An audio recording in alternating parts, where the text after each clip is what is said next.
자, 그러면 여러분 이제 프린트 이제 다운 받으시고요. 이제 펼치고 같이 요약 정리 보도록 합시다. 이제 프린트가 없는 다른 학교 학생들은 그냥 보시면 됩니다. 왜냐면 크게 확대해서 선생님이 나눴으니까 볼 수 있을 거예요. 보기가 쉽죠? 그럼 볼까요? 자, 쉽게 쓰여진 시, 운동지시 요약 정리입니다. 자, 갈래는 자유시고요. 그리고 서정시, 그리고 특히나 자아성시를 통한 어떤 정서요? 부끄러움의 정서를 느끼고 있죠. 자, 성격은 방성적이고 그렇죠. 자식이 자신에 대해서 계속 되돌아보고 있는 내용이니까 저항적이라고도 할 수가 있어요. 이게 윤동진 시는요, 1930년대 특히 1930년대 후반에 나왔던 이제 저항 시인으로 분류가 돼요. 이제 같은 저항 시인에 묶이는 사람으로는 바로 이제 윤동주 시인과 그리고 이육사 시인이 있는데요. 특히 이제 이육사 시인은 적극적으로 행동을 통해서 저항의 모습을 보여줬다면 윤동주 시인은 끝까지 굽히지 않는 그런 이제 마음의 저항이라고 보시면 됩니다. 그게 무슨 저항이야 라고도 할 수 있지만 당시에 1930년대 말기에 변절자가 많았다라고 생각을 해보신다면 변절자가 상당히 많았거든요. 이제 그런 점을 비춰봤을 때 절대로 변절하지 않고 자신의 마음을 끝까지 지켜갔다라는 점에서 우리가 저항 시인으로 분류가 됩니다. 자, 제재는요 뭐예요? 일본에서의 유학생활과 시가 쉽게 쓰여지는 것에 대한 부끄러움의 정서를 가지고 썼다. 주제는 어두운 현실, 특히나 일제강점기죠. 그 현실을 살아가는 지식인의 자기 성찰을 통해서 부끄러움, 그리고 나서 그걸로 끝이 아니야. 현실 극복 의지를 다지고 있었죠. 특히 등불을 밝혀서 어둠을 조금 내몰고 시대처럼 온 아침을 내가 기다리겠다 라고 하면서 현실 극복 의지까지 나아갔어요. 자, 특징을 볼까요? 밝음과 어두움의 이미지를 대립시켜서 특히 잘 드러나 있는 부분이 어디냐면 밝음과 어두움의 이미지가 이제 잘 드러나 있는 부분은 거의 여기에요. 이제 등불이 뭐겠어요? 밝은 이미지겠죠. 여기 등불은 저항 의지였고 어둠을 조금 내모는 것이니까 어둠은 안 좋으니까 내몰았겠지. 그렇게 생각한다면 어둠은 바로 일제강점기의 시대를 말하고 있는 부정적인 현실을 말하고 있는 거겠죠. 특히 이 부분에서 특히 잘 나타나 있다고 보시면 돼요. 이 부분 이렇게 표시를 한번 해볼까? 좀 색깔이 좀 두드러지는 걸로 이거 부분. 이 부분에서 특히 이제 밝음과 어두움의 이미지가 대비적으로 잘 드러나 있다라고 봅니다. 그래서 등불은 이제 밝은색, 어두움은 이제 어두운색. 이게 두 개가 대비가 딱 돼 있잖아. 밝히고 얘는 조금을 내몰고, 그러니까 밝힌 거고 얘는 안 좋으니까 내밀고 이런 식으로 대비가 잘 이루어져 있는 부분이라고 보시면 됩니다. 그래서 밝음과 어둠의 이미지를 대립적으로 나타내서 부정적인 현실과 그리고 극복 의지를 드러내고 있다. 부정적인 현실은 특히 어둠, 그리고 극복 의지는 바로 이제 우리 등불로.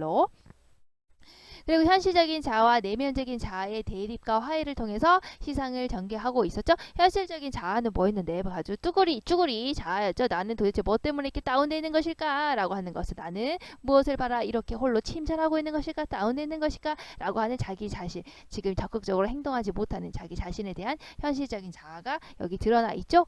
자, 그랬는데 이게 끝이 아니었잖아. 나중에 쭉 가보시면 등불을 밝혀서 어둠을 내밀고 아침을 기다리는 최후의 나가 어떤 나였니? 바로 반성을 통해서 성숙해버린 내면적인 자아였잖아. 이 업그레이드된 내면적인 자아가 어떻게 했어? 맨 마지막에 보시면 그 업그레이드된 내면적인 자아가, 성숙된 자아가 현실에 있는 쭈구리 나한테 손을 내밀었잖아. 그래, 괜찮아. 우리는 할 수 있어. 저항 의지를 다져보자. 이런 식으로 손을 내밀었잖아. 그리고 나서 얘가 안 잡았냐? 그건 또 아니야. 악수를 했어. 그러니까 결국에 분열된 두 자아가 서로 화해하고 화합하는 식으로 시가 마무리되고 있죠. 그래서 대립을 했지만 결국에는 화해에 이르러서 시상이 전개되고 있다. 작품의 구성을 볼게요. 이거는 뭐 다 했어요. 그냥 그렇구나 하고 보시면 될 것 같아요. 처음에는 어두운 시대 현실, 육첩방은 밤에 남의 나라고 밤비가 속살거리고, 2연에서는 슬픈 운명이었지 내가 시인이고 한번 시나 적어볼까, 나는 도대체 이렇게 적극적으로 행동하지 못하고 뭐 하는 것일까, 이런 거. 그리고 3년에서 4연까지는 뭐였니? 바로 일상적이고 무기력한 삶이었죠. 땀내하고 사랑내가 포근잎은 게 학비 봉투나 받고 대학 노트나 끼고, 그리고 현실의 문제를 전혀 해결하지 못하는 늙은 교수의 강의나 듣고, 이렇게 하면서 무기력한 삶을 살아가고 있는 모습이었죠. 이거랑 요거랑 연결시켜서 봅시다. 그래서 1년에서 2년, 3, 4년까지는 바로 이거죠. 어두운 현실과 자신의 삶을 회의하고 절망하고 있었다. 이게 우리가 뭐였지? 바로 얘기했던 거. 선생님이 이제 그 학습 활동에서도 계속 했지만 현실을 인식하고 있는 부분이다라고 보시면 되겠죠. 그리고 이제 5년과 6년에서 현실에서 상실감과 회의감을 느꼈어요. 생각해보면 이렇게 해가지고 어릴 때 동무들을 다 잃어버렸다. 상실감. 그렇지? 나는 도대체 뭘 바라면서 이렇게 홀로 침전하고 있는 것일까? 홀로 다운되어 있는 것일까? 라고 하면서 회의감을 느끼고 있는 부분이 5년에서 6년이었어요. 자, 그리고 나서 인생을 살기 어렵다는데 일제강점기의 현실은 어렵다는데 나는 왜 이렇게 시가 쉽게 쓰여지는 것일까? 그것은 부끄러운 일이다 라고 해갖고 자기 성찰로 들어가게 됐었죠. 그래서 여기까지 부분이 여기 색깔을 좀 다르게 해볼까? 그래서 여기까지 여기 5년에서 6년까지 이 부분이 바로 뭐였니? 바로 자기 성찰로 들어가 있는 부분. 생각해보면 부끄러운 일이다. 그 현실을 인식하면서 자아 분열이 일어났잖아. 현실적인 자아와 내면적인 자아로 분열이 일어났었어요. 이제 그걸 가지고 이 사람이 이제 5년과 7년에서 자기 성찰을 들어가게 된 겁니다. 그리고 나서 부끄러운 일이다 라고 해서 부끄러움을 느끼게 됐었죠. 자, 그리고 나서 그게 끝이 아니라고 했죠. 8년과 9년, 10년을 보시면 어두운 시대 현실을 봤죠. 육첩방은 남의 나라 창밖에 반비가 속삭거리는데 뒤집어 엎었죠. 8년에서. 그래서 적극적으로 변할 거야. 난 이제 드디어 바꿀 거야 라고 해서 재인식하는 부분이었죠. 9연에서는 구연에서는 조금 더 적극적으로 이제 우리 활동을 했어요. 어떻게 했지? 등불을 밝혀서 저항 의지를 가져요. 어둠을 내몰아. 어둠은 안 좋은 거죠. 바로 일제 강점기의 현실이었어요. 그리고 시대처럼 반드시 아침 뭐예요? 광복을 기다리고 있다. 누가? 최후의 내가 아까 자아 분열된 나중에서 특히 내면적인 자아가 이제 성숙된 자아가 돼가지고 이렇게 열심히 노력하는 부분이 열심히 저항 의지를 다지고 있어요. 열심히 현실을 극복하려고 하는 나아가로 변하게 되었다라고 하는 게 구연의 내용이었어요. 그리고 나서 10년에서는 어땠지? 그 나는 나에게 작은 손을 내밀었다 했지? 그 나는 손을 내미는 내가 누구야? 바로 이 최후의 나 아니겠어요? 현실에 극복하려고 하는 의지를 드러내고 있는 희망적인 의지를 가지고 있는 바로 등불을 밝힐 줄 아는 그 바로 내면적인 자아가 나 현실 쪽에 있는 쭈구리 자아들. 나는 홀로 뭐 때문에 침전하고 있는 것일까? 나는 대학 노트나 끼고 늙은 교실에 강의나 들으러 다니고 뭐 하고 있는 걸까? 하는 그 현실 속에 나에게 손을 내밀었죠. 그리고 악수를 했죠. 그러니까 결국에 화해하고 발음이 안 돼. 화해하고 현실 극복의 의지를 다지는 부분이 8년, 9년, 10년의 내용이었어요. 그래서 마지막에는 결국에 미래에 대한 희망과 현실 극복의 의지를 보이고 있었다. 이렇게 세 단계로 시적 화자의 정서와 태도가 변화한다. 이거 잘 기억을 하세요. 자, 그리고 이거는 우리가 맥락 속에서 이해를 한다고 했죠? 맥락 중에서 작가라는 맥락 속에서 작품을 이해하는 거였어요. 자, 작가가 어떤 현실이었는데 바로 일제강점기에 일본에서 유학 생활을 하고 있었죠. 그리고 엄격한 자기 성찰을 하고 있는 모습이었어요. 그러면서 부끄러움의 정서를 느끼고 있는 게 바로 윤동주 시인의 특징이었죠. 그럼 그 특징이 어떻게 된다고? 이 작품 속에 잘 드러나 있다고. 어떻게? 어두운 현실을 살아가는 지식인의 자기 성찰의 모습이 드러나 있죠. 생각해보면 부끄러운 일이다. 뭐 이렇게. 그리고 현실 극복의 의지 역시 작품에 드러나 있죠. 등불을 밝혀서 어둠을 조금 내몰고 아침을 기다리자. 최후의 내가요. 이런 식으로. 자, 그래서 이렇게 이 작가의 이런 태도가 작품 속에 드러나 있다. 그래서 둘 사이가 긴밀한 연결을 가지고 있더라. 이제 이게 바로 우리가 지금 배웠던 이 교과서 내용의 학습 목표였어요. 그래서 이제 연결을 해보면 이렇게 된다는 거지. 결국에 작가하고 작품이 이제 연결이 이제 아주 긴밀하게 이루어진다 그 얘기예요. 그래서 작가는 바로 작품을 통해 인간과 세계에 대한 자신의 생각을 표현한다. 그래서 작가를 알면 작품을 이해할 수 있다. 작품에는 작가의 고유한 개성이 드러난다. 특히나 윤동주 시인의 개성 뭐였다고? 바로 자아 성찰, 부끄러움, 그리고 반성 이런 게 바로 이제 윤동주 시인의 고유한 개성적인 특징이라고 보시면 됩니다. 자, 그리고 되게 이거 이제 다 알아두면 좋다고 했죠. 이미 다 했어요. 자, 밤비하고 어둠은 다 어두운 거죠. 그러니까 시간적인 배경을 나타내고 있었죠. 이제 어두운 밤이라는 시대간적인 배경. 특히 이걸 시대 현실과 연결을 시켜보면 자아성찰의 계기를 마련할 특히 부정적인 현실, 일제강점기 현실을 드러내고 있더라. 자, 그리고 육첩방은 일본식 다다미 방이었죠. 그러니까 시적 화자가 현재 있는 장소이기도 하고 시적 화자를 억압하고 있는 바로 공간적인 배경이었죠. 낯설고 구속적인 삶의 공간에서 남의 나라니까요. 자, 그리고 등불은 어디서 나왔었죠? 등불을 밝혀서 어둠을 조금 내몰고. 너무 많이 말해서 입이 아프다 야. 등불은 뭐였니? 바로 어둠을 내몰기 위해서 노력하는 거였잖아. 그러니까 뭐야? 바로 저항 의지가 되겠죠. 시적 화자의 의지와 희망, 특히나 이제 저항 의지가 되는 겁니다. 자, 그리고 나서 이 사람이 등불을 밝히고 어둠을 내밀고 어둠 일제강점기 현실을 내몰고 시대처럼 올 아침 기다리고 있는 요 아침 뭐겠어요? 바로 시대 현실 속에서 생각을 해본다면 바로 광복의 상황이 되는 거겠죠. 자, 그리고 맨 마지막에 어떤다고 했지? 나는 나에게 손을 내밀었었죠. 그 나는 누구라고? 누가 손을 내미는 거라고? 성숙된 자아가 내미는 거라고. 내면적인 자아가 내미는 거라고 했죠. 반성을 통해서 성숙된 내가요. 쭈구리인 나에게 현실 속에서 아무런 그거 활동도 못하고 있고 시나 쓰고 있는 난 도대체 왜 그러고 있는 것일까라고 생각하고 있는 그 현실적인 소극적이고 무기력한 자아한테 손을 내민다고 했잖아. 내밀고 나서 어떻게 해서 둘이 악수를 했어. 악수를 했다라는 것은 화해를 했다라는 거였죠. 이제 그 부분이 제일 이제 마지막 부분에 나와 있는 부분이어서 바로 이 부분을 말하는 겁니다. 그래서 악수라는 것은 서로 이제 화합을 했다. 그렇죠? 그래서 분열된 두 자아가 서로 화해하고 화합했다. 즉 내면적인 갈등이 해소되었다라는 것을 보여주고 있는 부분입니다.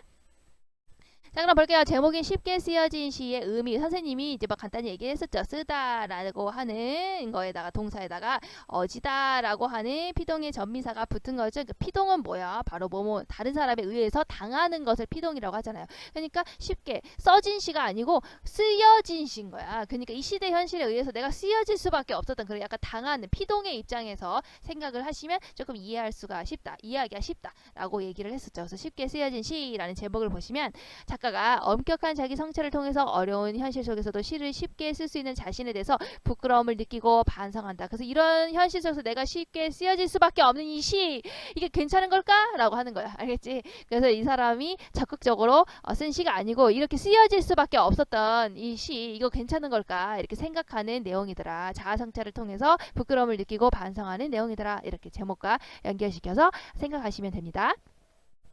자, 그리고 하나은의 파랑새, 이게 아마 채척전이라고 적혀져 있을 거예요. 그 지워버리고, 그 도대체 왜 그렇게 적혀져 있을까요? 나도 모르겠네요. 지워버리고 하나은의 파랑새로 여러분들 고쳐서 쓰시면 됩니다. 자, 하나은의 파랑새 우리가 어디서 공부를 했었죠? 페이지 71페이지에서 공부를 했었죠. 자, 이제 어땠죠? 나병 환자의 모습을 가지고 있었던 작가가 자신의 그 현실을 현실의 모습을 탈피하고 이제 좀 자유롭고 싶다. 나는 이제 죽어서라도 자유로운 존재가 되고 싶다. 현실에서 이 절망감을 극복하고 싶다. 나는 조금 더 자유로운 존재가 되고 싶다라고 하는 자신의 소망을 바로 하나은의 파랑새라는 작품에서 드러내고 있었다라고 했었죠. 자, 연결시켜서 자유시, 서정시, 민요적인 삼원보이기 때문에 나는 죽어서 파랑새 되어 이렇게 세 번으로 끊어서 하기 때문에 삼원보라고 했었어요. 그래서 푸른 하늘 끊고 푸른들 날아다니며 이렇게 푸른 하늘 푸른들 날아다니며 이렇게 세 번 끊어서 읽기 때문에 삼원보. 삼원보는 이제 대부분 민요에서 나타나요. 민요 여러분들 아는 거 뭐 있어요? 아리랑 있죠? 아리랑 아라리오 세 번 끊어서 읽죠. 이게 보통 3원본은 이제 민요조의 가락이다. 자, 그 서정적이나 정서를 읊고 있죠. 이제 자신에 대한 이제 자유로운 삶을 갈망하는 자신의 정서. 그리고 이제 애상적, 슬프죠. 그렇기 때문에 애상적. 그리고 이제 파랑새, 자유로운 삶에 대한 소망을 드러내고 있고, 특히나 선명한 색채 심상을 드러내고 있었죠. 어떤 색깔이었어요? 특히나 파랑새, 푸른 하늘, 푸른 들, 푸른 노래, 푸른 울음이라고 해서 이제 좀 자유롭고 싶은 자신의 소망을 파란색이라는 색깔을 통해서 드러내고 있다라고 했죠. 색채 이미지가 드러나 있어요. 그리고 반복과 수미상관의 구조라고 했었죠. 특히 어떤 말이 반복되고 있어? 나는 죽어서 파랑새 되어. 나는 죽어서 파랑새 되리. 이 구조가 완전히 똑같진 않지만 어쨌든 비스무리하죠. 이것이 반복되고 있다. 특히나 맨 위하고 맨 뒤에서 반복되고 있으니까 반복 중에서도 수미상관의 구조를 통해서 반복이 되고 있다. 여러분들 반복을 왜 하는 거야? 강조하고 싶어서 하는 거예요. 그래서 정말 죽어서 파랑새라는 자유로운 존재가 되고 싶다. 나 혼자의 고통에서 벗어나고 싶다. 라고 하는 자신의 소망이 강조되어 있다라고 보시면 되는 겁니다. 자, 여기까지 하면은 요약 정리, 특히 이제 쉽게 쓰여진 시하고 하나은의 파랑새까지 요약 정리 마치겠습니다. 자, 그러면 프린트 해설을 봅시다. 선생님이 프린트 줬는데요. 프린트 그 앞부분이 다 이생규 장전 내용이잖아요. 여기 이생규 장전 내용. 그래서 이거는 따로 이생규 장전 문제풀이로 다시 찍고, 어차피 우리가 지금 이제 쉽게 씌어진 시를 공부를 하고 있으니까 이제 그 부분에 관련된 문제만 풀게요. 그 부분 문제는 11번부터 보시면 됩니다. 11번부터 해가지고 11, 12, 13 세 문제밖에 없네. 세 문제만 풀고 여러분들이 마무리 지으면 될 것 같아요. 자, 그럼 11번 봅시다. 이 시에 대한 설명으로 적절한 것을 맞는 것을 고르는 거네요. 답은 3번입니다. 자, 1번은 왜 아닐까요? 화자는 자신이 처한 현실에 감사하는 마음을 갖고 있다. 감사한가요? 지금 처한 현실이 어떠죠? 창밖에 밤비가 속살 걸어서 육첩, 지금 화자가 있는 곳은 육첩방이죠. 다다미방이죠. 일본에 있는 거예요. 그것은 남의 나라라고 표현을 했잖아.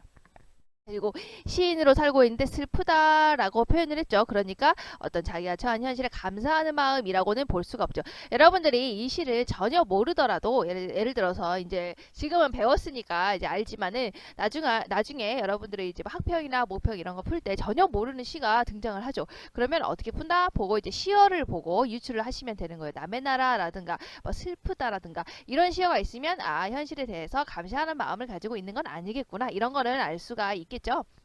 뭐 이런 것도 있잖아. 인생은 살기 어렵다는데 그러니까 어렵잖아. 그러니까 안 좋은 거죠. 어쨌든 현실이 이제 이런 것들을 여러분의 시혈을 통해서 잘 추측을 할 수 있어야 되는 겁니다.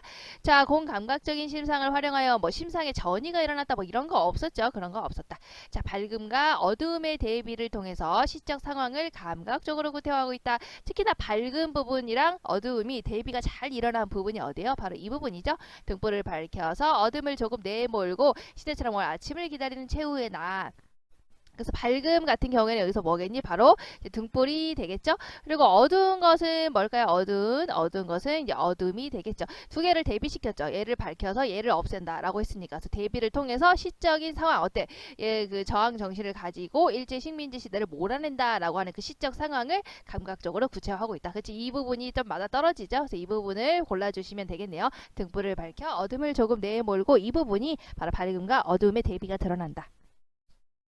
자, 그 다음 볼게요. 가상의 화자를 설정하여 가상의 화자를 설정해서 얘 이거 누구야? 뭐 이런 거 부르는 내용 없죠? 지 혼자 그냥 얘기하고 있는 거잖아. 그러니까 이걸 말을 거는 방식도 아니고 혼자 얘기하는 거니까 어떤다고 독백적인 특징을 가지고 있다고 했었죠. 자, 그리고 화자의 왜곡된 현실 인식으로 인해서 왜곡된 현실 인식을 가지고 있질 않죠. 현실 인식 제대로 하고 있어요. 지금 이런 일제시대 식민지 시대에 나는 지금 뭐 하고 있는 걸까라고 계속 생각을 하고 있는 거잖아. 그러니까 왜곡된 현실 인식을 하고 있는 것도 아니고 그 스스로를 희화를 웃기게 하는 거예요. 자기를 막 스스로 막 웃기게 표현하는 거 그런 것도 아니죠.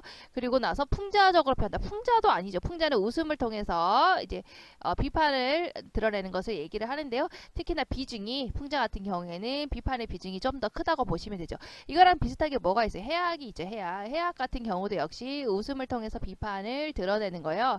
웃음을 통해서 비판을 드러내는 건데 이때는 이제 웃음의 비중이 조금 더 크다고 볼 수 있죠. 근데 이때 웃음이 뭐 하하하 진짜 웃기네 와 진짜 대박 막 이런 웃음이 아니고 약간 이제 비판이 들어간 거니까 약간 비꼬는 웃음이라고 생각을 하시면 되겠죠. 그래서 여기 웃음을 보시면 풍자적인 웃음 같은 경우에는 조금 더 웃음이 좀 비판적인 웃음이 강한 거고 비판의 강도가 크다 보니까 해악은 이제 웃음의 빈도가 좀 더 크죠. 그러니까 조금 연민의 웃음 이런 것이 좀 크다라고 보시면 되는 겁니다. 어쨌든 뭐 웃음을 통해서 비판하고 있다 뭐 이런 거 나와 있지 않으니까 풍자적이지도 않다. 그러니까 상황을 비꼬는 게 안 나왔으니까 풍자라고 보기 어려워요. 자, 기획하고 미음에 대한 설명으로 적절하지 않은 것은 자 답은 2번이 되겠죠. 그럼 나머지는 다 맞는 거네요. 한번 볼까요? 기억을 볼까? 육첩방은 남의 나라라고 했지. 육첩방은 그 뭐라고 그랬지? 일본에 있는 다다미 빵이었죠. 그러니까 이 시의 공간적인 배경이 일본임을 알 수 있다. 맞죠? 자, 니은을 볼까요? 천명, 하늘이 부여해준 운명. 자, 시시근으로서 일본의 압제에 저항해야 하는 사명을 의미한다. 자, 저항하는 사명을 말했나요? 자기는 지금 어떤 직업을 가지고 있다. 시인이라고 했죠. 근데 시인으로서 시를 쓰는 건 당연하잖아. 그렇지. 그게 시인의 천명은 시를 쓰는 게 당연한 거야. 자, 그런데 그것을 뭐라고 표현해서 슬프다라고 표현을 했죠. 슬프다라고 표현했기 때문에 이 사람은 일본의 압제에 제대로 저항하지 못했구나. 그래서 슬프구나라고 표현하는 거야. 그러니까 부정적인 현실에 적극적으로 저항하지 못하고 시를 쓸 수밖에 없는 자신의 처지를 너무나 괴롭다라고 표현을 한 거예요. 알겠죠? 자, 그 다음 볼까요? 하강적 이미지를 통해서 자신의 모습을 부정적으로 드러낸다. 자, 볼까요? 침전하는 것일까? 침전이라는 건 뭐라 그랬어? 이렇게 물에 슉 담갔을 때 무겁게 밑에 가라앉는 것을 침전한다 라고 표현을 했죠. 그러니까 침전은 밑으로 내려가는 거니까 하강적 이미지가 맞는 거죠. 쉬운 말로 여러분들이 잘 쓰는 말로 바꿔본다면 나는 왜 이렇게 다운되어 있는 것일까? 이렇게 바꿔보시면 된다고 했죠. 그러니까 하강적인 이미지 맞죠? 무기력한 자신의 모습. 그렇지 저항하지 못하고 늙은 교수의 강의만 듣고 있는 자신의 그런 소극적이고 무기력한 모습을 부정적으로 드러내고 있구나. 나는 왜 이렇게 다운돼 있을까? 자, 그 다음에 리을을 볼까요? 리을은 부끄러운 일이다. 그렇지. 선생님이 자아성찰로 들어가고 있는 부분이 어디라 했어? 생각해보면 쭉 해서 부끄러운 일이다. 여기까지가 자아성찰 부분이었죠. 그래서 보시면 여기서 뭐라고 그랬어? 자아성찰을 통해 그치? 자아성찰 맞죠? 이걸 통해서 자신의 모습에 대해서 화자 스스로 가지게 된 정서. 그렇지. 부끄러움의 정서를 가지게 되었다. 자아성찰을 통해서. 자, 미음을 볼까요? 자, 미음을 보시면 최초의 악수. 누가 손을 내밀었어? 얘가 최후의 나. 이 최후의 나가 누군데? 등불을 밝혀서 어둠을 조금 내몰고 아침을 기다리는 적극적인 내면적인 자아를 말했죠. 성숙된 자. 그 자아인 나가 이 나죠. 똑같은 나죠. 이 나가 요 나한테 손을 내밀었잖아. 이 손을 내밀어서 손을 받아주는 요 나는 누구야? 바로 쭈구리 같이 있던 여기 아니구나. 쭈구리 같이 있던 나를 말하는 거죠. 나는 무엇을 바래서 나는 다만 홀로 이렇게 침전됐을까? 나는 왜 이렇게 다운됐을까? 라고 고민하고 있는 현실의 자아한테 손을 내민 거잖아. 성숙한 자아가. 그리고 악수를 했으니까 둘이 화해를 했구나라는 걸 알 수가 있겠죠. 그래서 현실적인 자와 이상적인 자의 화해를 통해서 현실 극복의 의미를 드러내고 있다. 그렇지? 서로 화해를 했다. 그러니까 여러분들 이 앞에 나가 손을 내민 거잖아. 그러니까 얘가 더 성숙된 거야. 이게 내면적인 자인 거 알아야 돼요. 그리고 이 나한테 손을 내민 거잖아. 그러니까 얘가 내민 거야. 얘가 얘한테 내민 거야. 얘는 뭐야? 얘는 현실적인 자주구리자, 소극적인 자라고 생각하시면 됩니다. 자, 그 다음 13번으로 넘어갈게요. 13번 보기를 참고하여 이 작품을 이해한 것으로 적절하지 않은 것은 여러분들 보기가 나오는 문제가 있다면 어떤다고요? 항상 보기에 맞춰서 해석을 해야 됩니다. 봅시다. 보기를 먼저 봐요. 자, 윤동주는 부유한 가정에서 태어나 수준 높은 교육을 받으면서 유복하게 자랐다. 여러분들은 이제 모르겠지만 TMI로 윤동주 시인의 집안에서는 윤동주를 의사로 키우려고 했어요. 그래서 의사를 공부하라고 열심히 서포트를 해주겠다 이렇게 했는데 윤동주 시인이 나는 문학에 더 뜻이 있어요 라고 해가지고 문학적으로 가게 된 거랍니다. 그래서 부유한 가정에서 태어났어요. 자, 그러나 지식인으로서 일본에서 공부하면서 식민지 조선의 현실에서 결코 자유로울 수는 없었다. 그렇죠. 그래서 그의 시에는 그의 개인적인 삶의 모습과 다른 어떤 비극적인 세계관과 부정적인 자의식 그리고 비록 소극적이지만 저항 의지를 드러내고 있다라고 보기에 나와 있죠. 그럼 보기를 참고해서 해석을 해야 되는 거예요. 볼까요? 자, 땀내와 사랑내가 포근히 풍긴 학비 봉투는 시인의 유복한 가정을 보여주는군. 그렇죠. 땀내, 땀냄새, 사랑내, 사랑냄새라고 하긴 그러니까 사랑 향기 이런 것들이 풍겨져 있다라는 것은 사랑으로 그리고 열심히 노력해서 뭘 보내줬다는 거야. 학비 봉투를 보내줬다는 거야. 누가요? 부모님이 보내주셨겠죠. 그러니까 유복한 가정. 그래서 유복한 가정 여기 나와 있지. 부유한 가정에서 이렇게 있는 거를 가지고 끌어다가 해석을 할 줄 알아야 돼요. 자, 그다음 볼게요. 시인은 대학 노트를 낀 자신의 모습에 사명감과 자부심을 느끼고 있어. 그렇지 않았죠. 일단은 여기서 뭐라고 그랬어? 대학 노트를 끼면서 여기 시에서는 역시 보시면 대학 노트를 끼고 늙은 교수의 강의를 들으러 간다. 그냥 교수도 아니고 늙은 교수 아무 쓰잘데기 없는 지식을 배우고 있더라 라고 했죠. 근데 여기 보시면 여기서도 나와. 그의 시에는 그치 지식에서 공부하면서 식민지 조선의 현실에서 결코 자유로울 수는 없었다. 그러니까 어떤 사명감을 느꼈다든가 자부심을 느꼈다거나 볼 수가 없죠. 일본에서 공부하면서 결코 자유로울 수는 없었다라고 했으니까 좋지 않는 현실이 나타나 있죠. 자, 그리고 시인은 그래서 답이 2번이 되는 겁니다. 자, 시인은 자신의 모습과는 달리 하나둘 잃어버린 동물들에게 죄책감을 가지고 있군. 그렇죠. 죄책감을 가지고 있다. 여기서 친구들이 전부 다 저항 의지를 가지고 친구들은 전부 혁명 활동을 하고 있는데 나는 그렇게 하지 못하고 있잖아. 친구들 제대로 잃어버리고 있잖아. 상실감을 느끼고 있는 모습이었죠. 그럼 어디에 여기와 연결되겠지. 비극적인 세계관을 가지고 있다. 이렇게 연결되겠죠. 자, 그 다음 볼까요? 자, 등불을 밝혀 어둠을 조금 내몰고는 소극적인 시인의 저항 정신이 형상화된 것이고, 자, 보시면 등불을 밝혔어. 등불이 저항 의지죠. 어둠을 내모는 거니까 어둠은 나쁜 거지. 어둠은 뭐야? 바로 일제 식민지 현실이겠죠. 근데 밝혀서 어둠을 내모는 건데 어둠을 조금 내몬다고 했잖아. 그러니까 조금 약간 시인의 저항 정신이 좀 소극적이구나라고 볼 수 있죠. 그걸 어떻게 여기 보기에 나와 있잖아. 소극적이지만 이렇게 그렇지? 그래서 보기에 맞춰서 해석을 해야 되는 겁니다. 여러분들 해석하려면 보기가 나오면 항상 보기에 맞춰서 해석을 하셔야 돼요. 볼까요?